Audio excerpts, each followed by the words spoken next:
Captain Keith here with MarineMax Clearwater. Captain Nick Pavlakis from MarineMax in St. Petersburg, Florida, and welcome to our boating tips series.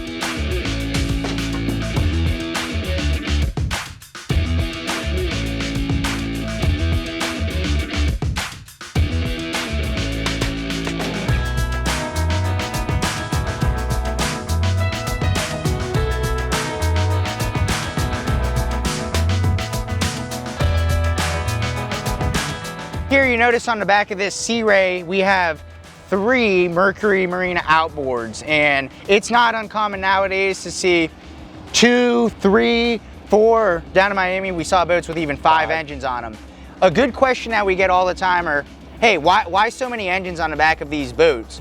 Well, when you start to get to the larger 40-foot and up center consoles or cruisers that are outboard powered, quite frankly, you need more horsepower. And while manufacturers are making larger outboards, you can really only get so much out of it. So that's why you start to see these multiple engine boats.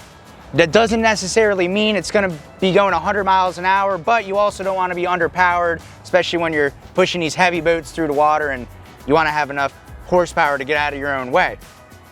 So what are some pros and cons to these multi-engine boats? One, maneuverability, right, Keith? A twin engine, triple or quad engine boat, you're going to be able to do some stuff on it that you couldn't do on a single engine boat.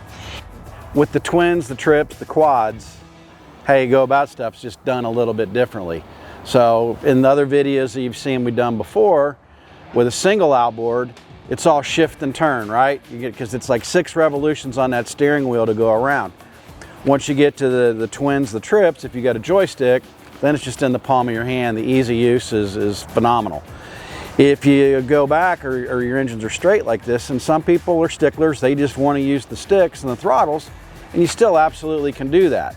So, and there's videos on that as well in the archives. So if you go to MarineMax.com, YouTube MarineMax, subscribe to the channels, go to the YouTube channels. There's a whole library of content in there, and you can see what we do with those. So there's just different ways of coming out to the same outcome.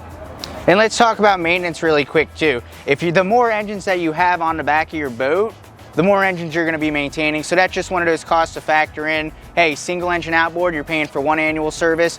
2, 3, 4 outboards, you're servicing 4 engines. So just to really take into consideration everything that comes with owning a boat, that's one of the biggest things, and it's relatively easy to figure out. Thank you for joining us once again, and until next time, we'll see you on the water. See you guys. Thanks. Have a great day.